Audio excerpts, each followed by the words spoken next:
ಈ 14 ಲೋಕಗಳಿಂದ ಕೂಡಿದಂತಹ ಸಮಗ್ರವಾದ ಬ್ರಹ್ಮಾಂಡವೇ ಭಗವಂತನ ಒಂದು ಪ್ರತಿಮೆ ಎಂಬುದಾಗಿ ತಿಳಿದು ಅದನ್ನು ಧ್ಯಾನ ಮಾಡಬೇಕು.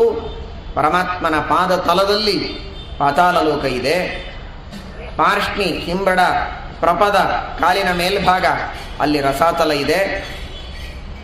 ಕಾಲಿನ ಗಂಟುಗಳಲ್ಲಿ ಅಲ್ಲಿ ಮಹಾತಲ, ಮೊಳಕಾಲಿನಲ್ಲಿ ತಲಾತಲ, ಅದರ ಮೇಲೆ ಸುತಲ, ಮಂಡೆಯಲ್ಲಿ ತೊಡೆಯ ಕೆಳಭಾಗದಲ್ಲಿ ವಿತಲ, ಮೇಲ್ಭಾಗದಲ್ಲಿ ಅತಲ, ಕಟಿಯ ಭಾಗದಲ್ಲಿ ಭೂಮಿ, ನಾಭಿಯಲ್ಲಿ ಅಂತರಿಕ್ಷ, ಹೃದಯದಲ್ಲಿ ಸ್ವರ್ಗಲೋಕ, ಸ್ವಲ್ಪ ಮೇಲ್ಭಾಗದಲ್ಲಿ ಕುತ್ತಿಗೆಯ ಕೆಳಗೆ ಉರಸ್ಸಿನಲ್ಲಿ ಅಲ್ಲಿ ಮಹರ್ಲೋಕ, ಕಂಠದಲ್ಲಿ ಜನೋಲೋಕ, ವದನದಲ್ಲಿ ತಪೋಲೋಕ, ಲಲಾಟದಲ್ಲಿ ತಪೋಲೋಕ, ತಲೆಯಲ್ಲಿ ಸತ್ಯಲೋಕ.